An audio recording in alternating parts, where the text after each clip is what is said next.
Tamu. Najua katika hii dunia Mungu alivyotuumba, alituumba kila mtu na akili zake. Watu wangu, unajua ni rahisi sana mtu kuondoa umaskini katika mfuko wake, lakini ni vigumu sana kuondoa mtu umaskini katika akili yake.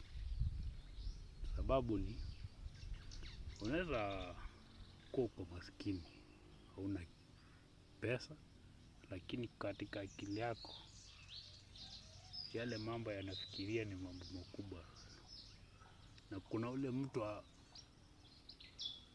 ako maskini kwa mfuko, lakini bado anafikiria ako hapa, bado pia ni umaskini umejaa, hana kitu anafikiria.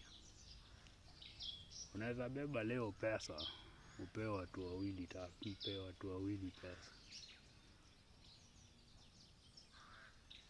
Ule ako na umaskini kwa mfuko na ako na umaskini kwa akili, utampea hata milioni 10.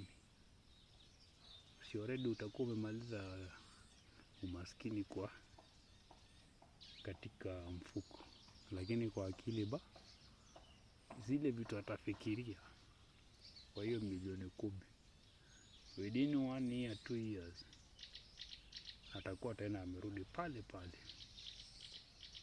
Na kuna mtu ukimpea hata 1500, utakuwa umeondoa umaskini kwa akili yake na kwa mfuko wake pia umeondoa, sababu zile vitu anafikiria za mbali.